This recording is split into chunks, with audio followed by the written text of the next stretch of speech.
Hello and welcome to the American Massage and Chiropractic Conference pre-conference broadcast series on One Concept Radio.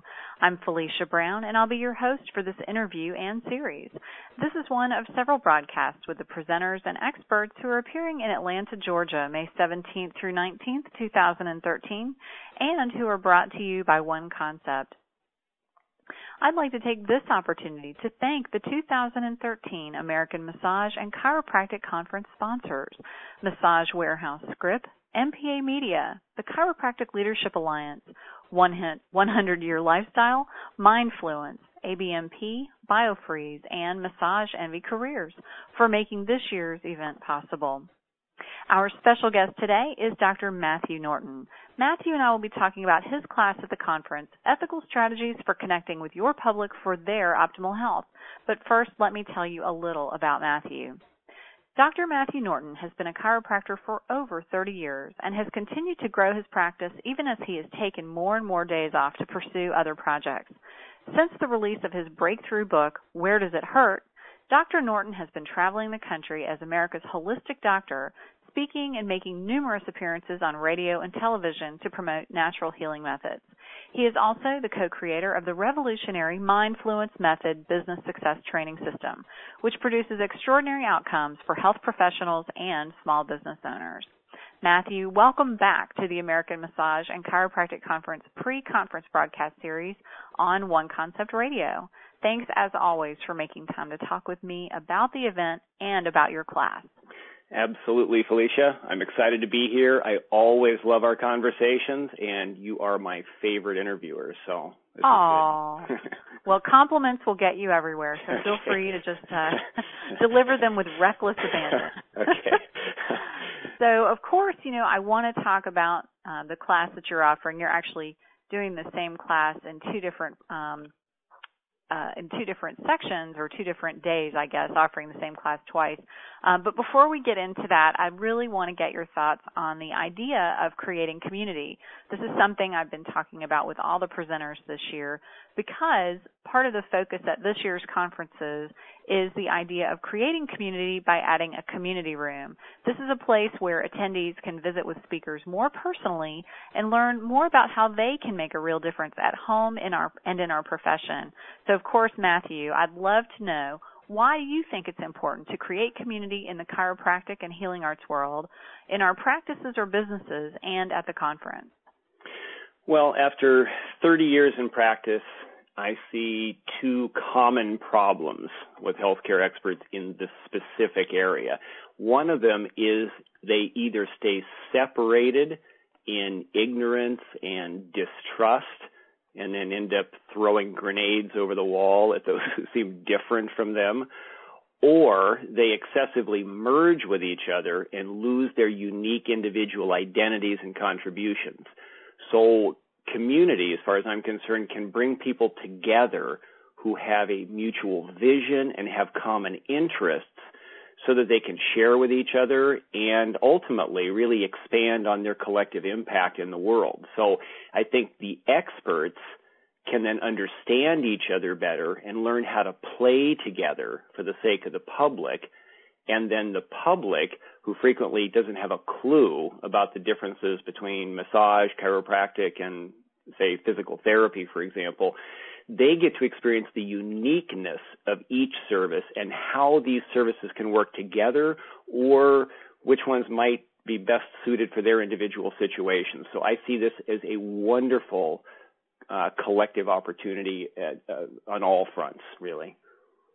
Well, definitely. And I think it seems the trend that I've been seeing, at least around the professionals I know, is that opportunity and willingness to collaborate to help bridge the gap for the general public between what they think and what the real reality is about the different modalities out there. And I think, too, sometimes people coming to the conference may look at those of us who are teaching and think that there's something really different or special about us, but this community room gives them the opportunity to see we're all real people and to see that they too can have a voice and do something to make a difference. It's not just up to quote unquote stars of a particular industry or those that happen to be teaching or on stage or doing a lot of writing, we can all make a difference. No, I agree. We all have a contribution to make, and so I think, yes, we get to kind of demystify all of that, and I think everybody wins. Without a doubt. Well, Matthew, I'm really interested in talking about your class, and just to clarify, I know you're teaching this separately and then also as part of a panel discussion. Is that correct? Mm-hmm. Right. Fantastic. So people have two opportunities to catch it. If they miss one, hopefully they can make the other.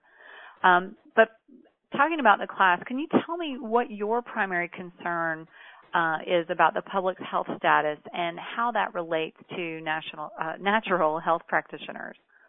Well, Felicia, people are sick and dying. People are in desperate need of our healing truth and our care. And I know firsthand from 30 years in practice that lives will be saved when the public truly hears us. However, in general, they are extremely confused, and they're chasing relief through heavy drugs and surgery. And there is a huge communication canyon between natural health experts and the public, and most of the public has no idea what we really do or why we do it.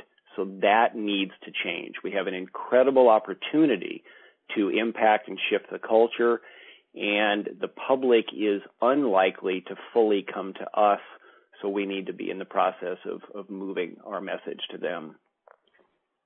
I'm just curious, why do you think that is, that people are unlikely to come to us? I mean, why are they not seeking information directly? I think people are, and again, these are all generalizations in terms of what people are we talking about. There will always be some that will begin to search, but even when they search, one of the things about even having the internet and having so much information at our fingertips, confused people don't necessarily gain clarity through a lot of kind of information noise.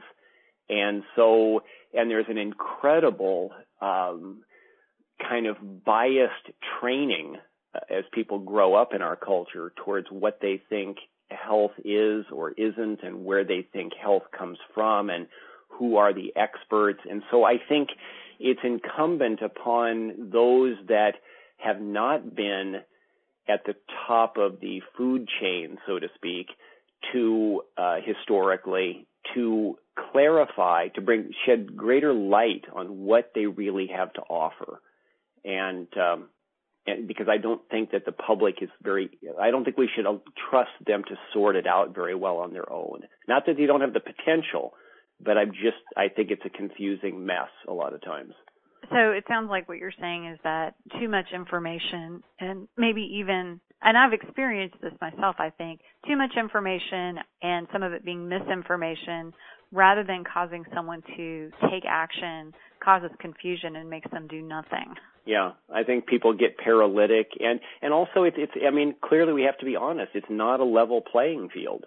And so, those that have kind of established their power position, just like anything in life, they're not going to give that up easily, whether that's reflective of truth or not. And so I think those that believe they have some truth to share and some new strategies and insights to share, then it's kind of incumbent upon them to show that the earth maybe isn't still flat.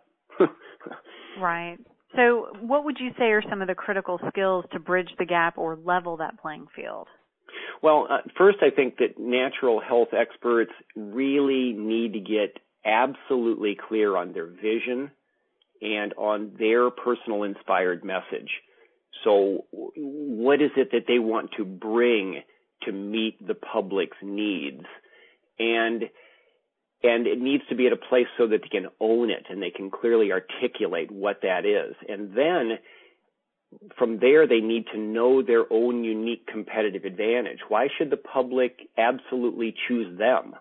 And what's in it for the public if they do choose them? That needs to be answered more clearly. What is it about them and their service that nobody else is bringing to the occasion to meet their needs? And then once that inspired message and that unique competitive advantage contribution is clear and can be stated, then they need to take massive action in the areas of outreach communication, which we were talking about, in education, and then connecting with people in their communities. I think those skills, those skill sets, and that's where power is going to come from, and then you can transform the culture.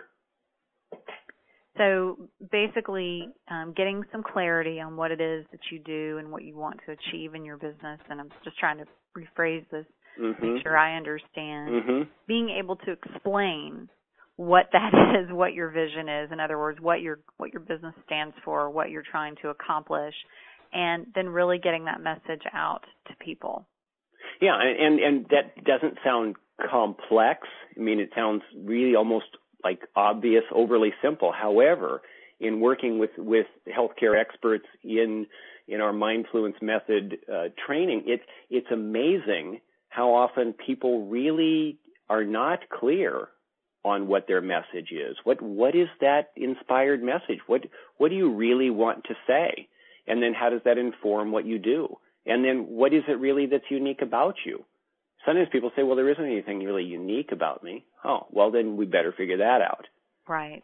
It's not okay to we tell people it's not okay to just be the best at what you do. You need to be the only one who does what you do, the only you doing that.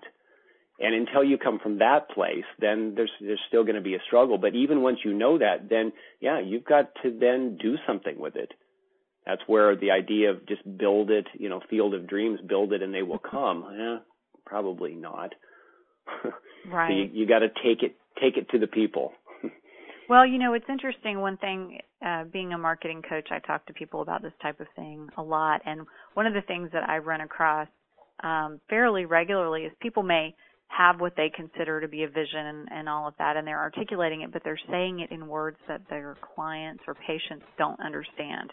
They're using really technical terms, or they've come up with this really lofty way of saying things instead of being really clear, like, maybe saying something really simple like, I get people out of pain today. Right, it's really right. obvious what that means, and saying, I employ a variety of methods to create an optimal lifestyle wellness experience for people of all ages, where someone might hear that and go, what? Can you repeat that, Felicia? No, I can't. I probably couldn't remember it if I had to. But I think I could really say, I get people out of pain today.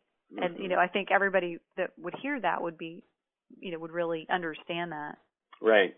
Yes, you need to find something that the person who's speaking it really resonates with and has some power, and then something that the other person is going to understand. You're right. Well, besides that type of thing, what else do you think stands between the public's needs and the practitioner's inspired message? Well, I think that it's you. It's not you, Felicia, but it's you, the health expert, as a human being. This is something that I've been kind of spending more time thinking about and seeing how this is becoming an issue sometimes. So you've got that inspired vision, you've got that public need, but in between there is you. And your life, your daily engagement, your passion. Are you fully alive and fulfilled? And what I think it comes back to a great degree is this essential ethical principle of win-win. That a lot of times, it doesn't work if we win as the healthcare expert and the public loses. Right. That doesn't work. In fact, there's some of that going on. But it also doesn't work the other way either. And a lot of people who are in the world of healthcare, who are givers, who are, when we do our core motivators assessment, that they are high social values and they will sacrifice themselves to serve others. Right. Noble. Very noble, but it can, in its extreme, become win-lose. And if I'm losing and to help somebody else win, then that's not sustainable. So really, to serve and to continue serving effectively, especially, and to make a difference in the world, all the health experts need to be full, and have a lifestyle that works for them.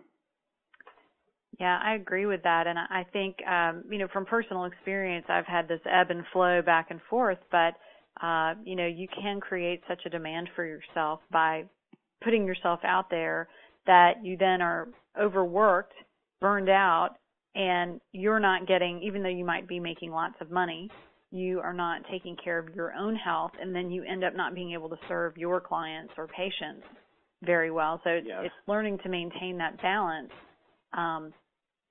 as well as, building the demand and getting it out there. But I think getting really clear on what works for you is great advice.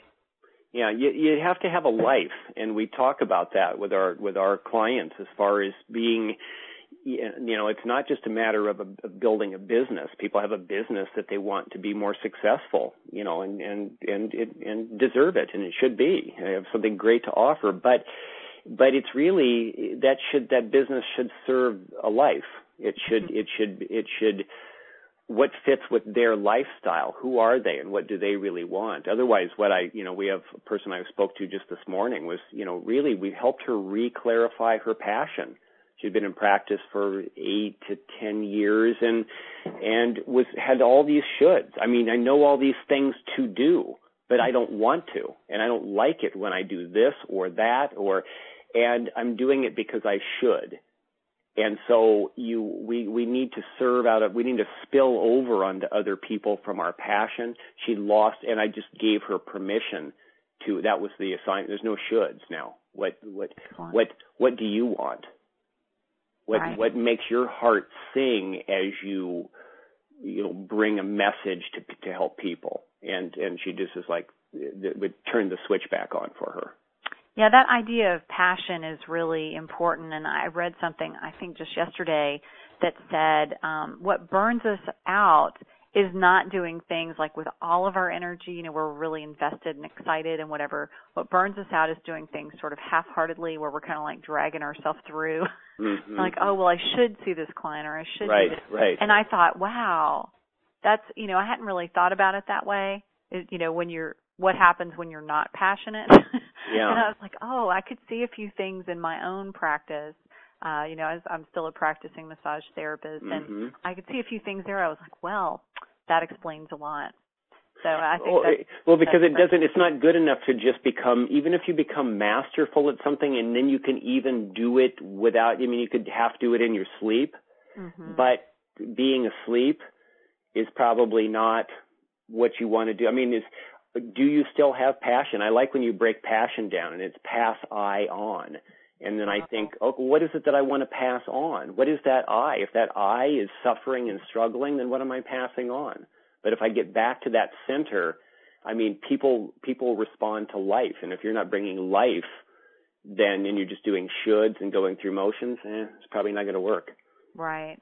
Well, it's important for people to recognize that. And I think all of us have been there where especially as you do get a busier business, you start implementing things, you articulate your message and get it out there to the world, and then you're slammed with business, and then you think, well, I should see all these people after all. I invited them here. Right. And we can lose sight of what is important for us because we're so busy trying to take care of other people.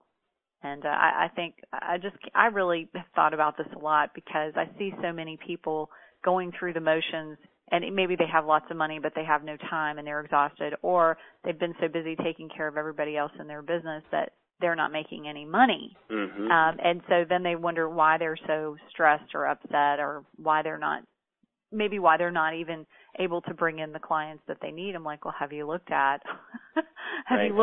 are you really happy with what you're doing?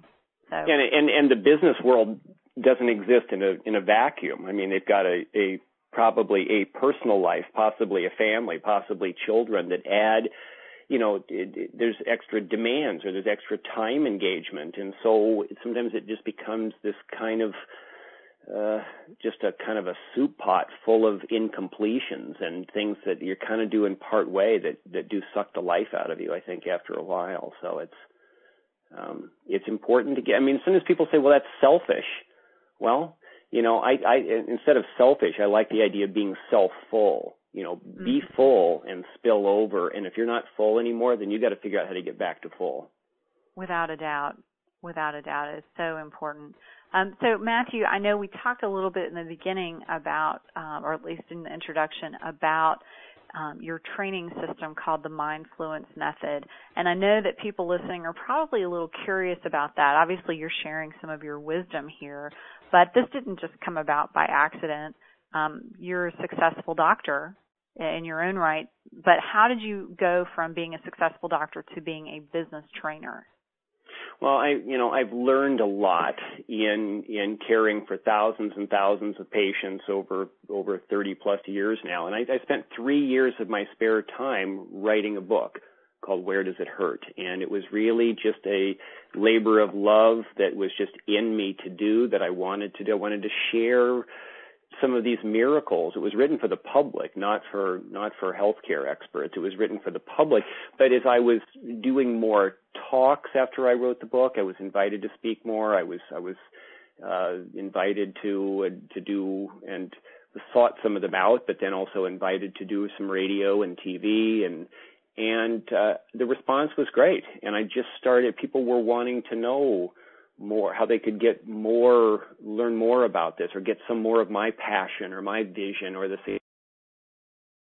And it kind of was a shift for me. I wasn't intending to really reach out to other health experts. I've always been engaged in the public, but all of a sudden it kind of hit me that if I could help 1,000 other health experts reach 1,000 more people than they maybe would have reached otherwise, and help them have a better life, some more fun and a more fulfilling life in the process of doing that, then that's a lot of contribution to people that I would never touch, that I would never.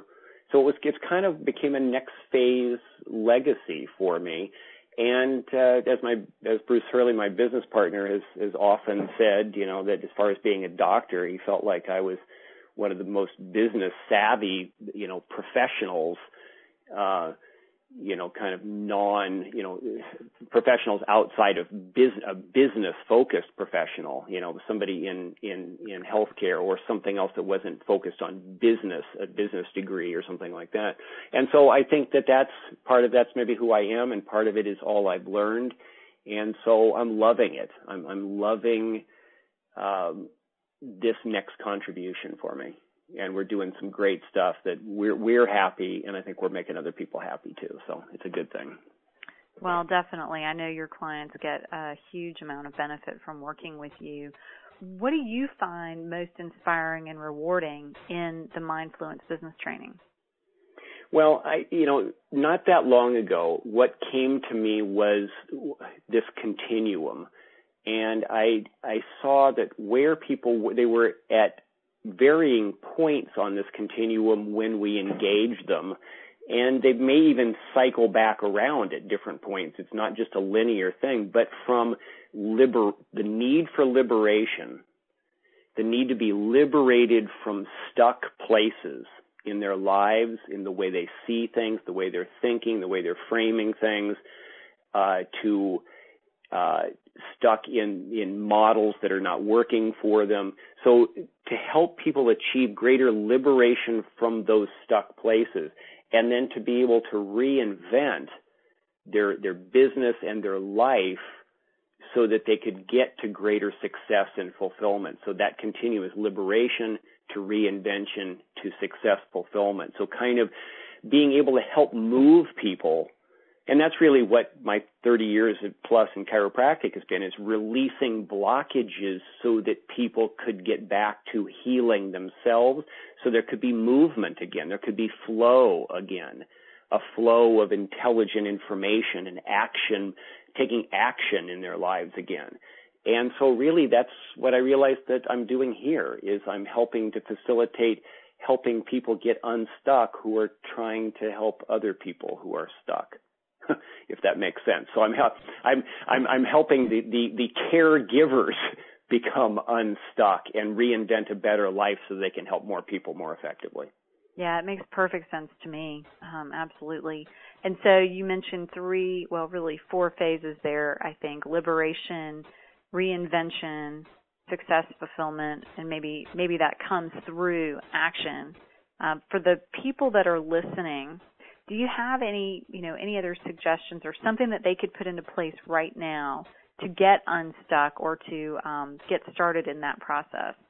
Well, I mean, I think I want to reiterate, because I think it's so important, that clarification of that passionate message, and then to really work at then spreading in ways that feel right and true and good to you. And sometimes it might be stretching a little bit. It may even be some scary places that you need to move through, but to move into the community and I like the idea of being involved and everywhere. It's not any one action that you take with your message. I have so many people in my office who say, I read that article you wrote, and then somebody referred me to you, and then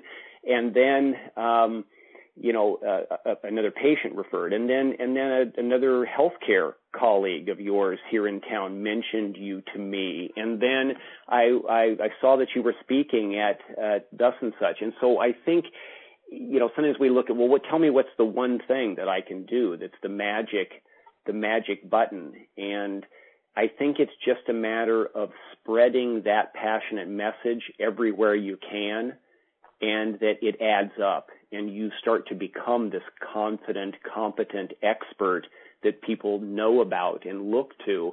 And then the other thing that comes to my mind is to begin to explore some more entrepreneurial ideas, to begin moving away from solely trading time for money. It's so easy just to get caught in trading sessions or visits for dollars. And there's ways to begin to, creatively outsource more and more, or to collaborate with other people. There's ways, and even to begin, depending on where you are in your business, begin building an exit strategy. I mean, what's this going to look like when it's over? What's next when you may not want to be spending all day doing massages, or all day, every day doing adjustments, or whatever it is you're doing? So I think that sometimes we spend so much time working in our work that we don't spend enough time working on our business. Well, I definitely know that that's true, and I think those are all great suggestions. The one thing I tell my clients is, do something. Sometimes, that confusion applies to us, where there's so many options, particularly with all the social media things out there and all the networking opportunities, that people get paralyzed and they don't know which thing to do. And I think just deciding to do something and acting on it, and then adding to it is the only nugget that I would add to that piece. Don't get stuck in that, what is it they say, perfect is the enemy of good. Yeah. No, that's true. That's excellent. And I think sometimes becoming more laser focused too. We had somebody I was on the phone earlier with today who just went off to another 3-day seminar weekend to hear more speakers and comes back feeling more like I should do this and I should know that and I should, and it diffuses the power. And so then there's no action. I said, let's look at what's right in front of you, the opportunities right in front of you, and let's laser focus in on creating some success outcomes for you there. And then, kind of automate those, create some systems, make it a little bit more automated, and then look at what might be next. Mm-hmm. And he goes, oh, thank you. He says, I've just been beating myself over these things I should, then I can't do anything. I said, I don't think that's going to work for you. So he was very grateful just to have that.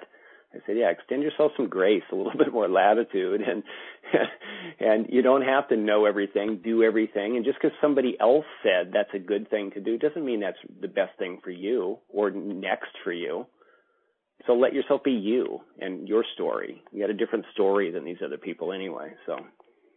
If only we would extend the same courtesies to ourselves that we do for our patients, and clients, and friends, we would be much happier people. I agree.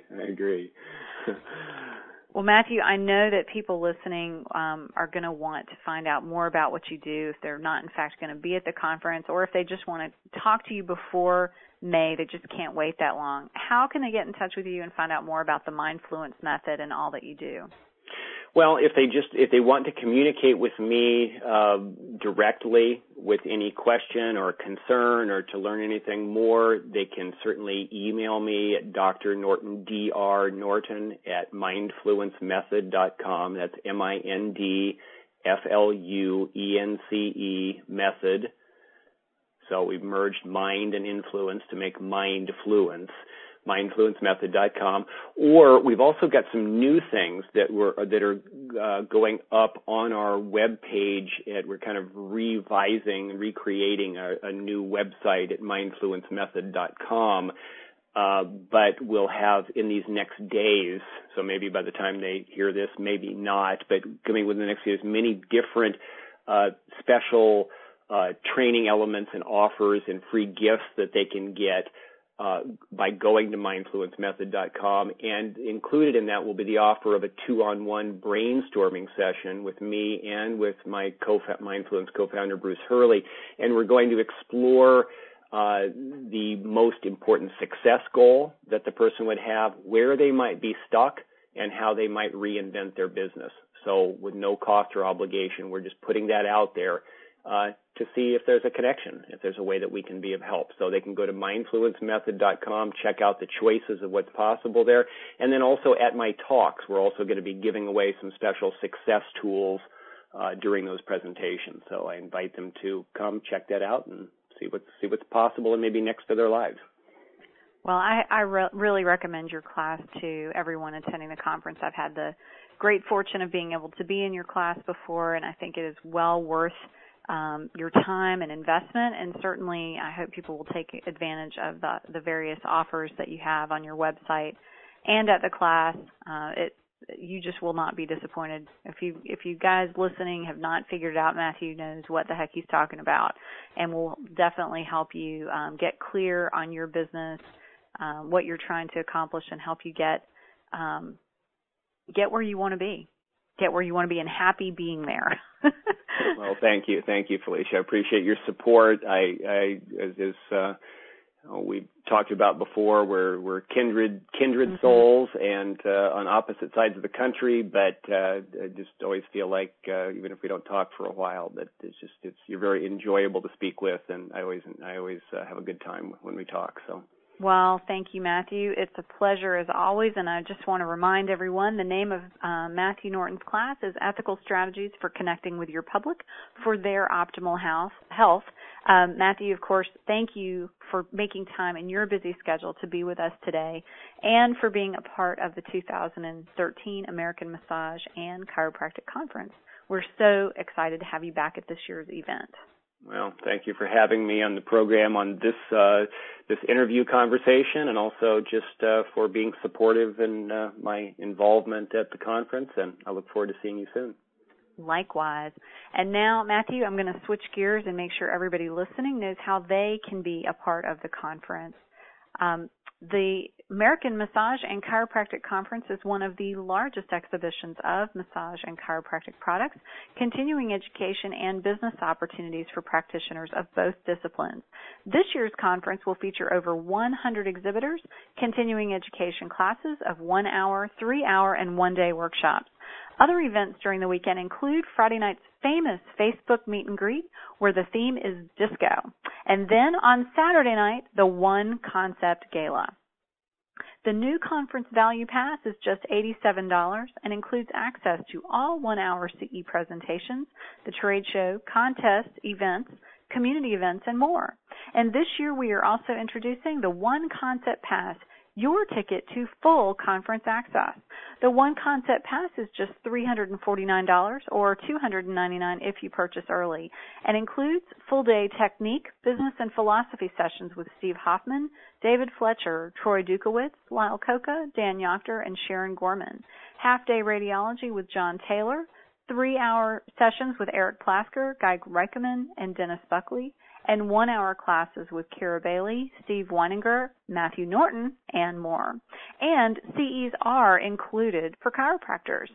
Also, the One Concept Pass covers lunch each day, as well as access to the trade show, the chance to participate in special events, community opportunities, contests, and raffles with literally thousands of dollars in prizes.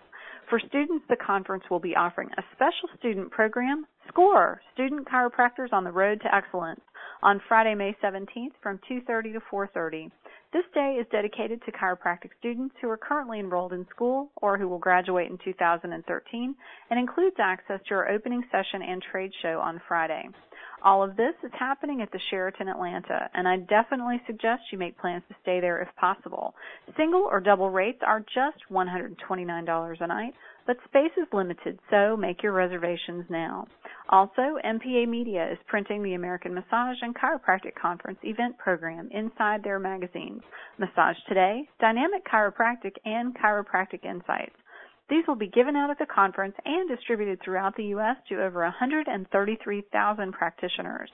So if you are a vendor or educator who is listening in today and want to get some great exposure for your class or product, contact MPA Media for details on being a part of the conference program.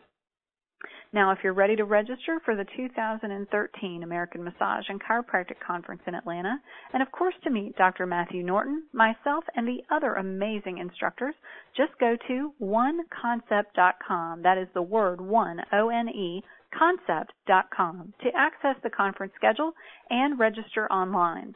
We also invite you to stay connected with us on Facebook at facebook.com/American Massage Conference and /American Chiropractic Conference. Again, the 2013 American Massage and Chiropractic Conference is made possible by all of our wonderful sponsors. Thank you so much to Massage Warehouse Script, MPA Media, the Chiropractic Leadership Alliance, 100 Year Lifestyle, Mindfluence, ABMP, BioFreeze, and Massage Envy Careers. This is Felicia Brown, and on behalf of everyone from the American Massage and Chiropractic Conference and One Concept Radio, I want to thank you for tuning into this edition of the pre-conference broadcast series. We look forward to seeing you in Atlanta in May. Please also consider joining us later this year for the American Massage, Chiropractic, Acupuncture, and Spa Conference in San Diego, California in September, and the Canadian Massage and Chiropractic Conference in October in Niagara Falls, Ontario, Canada. Thanks again for tuning in, and have a fabulous day.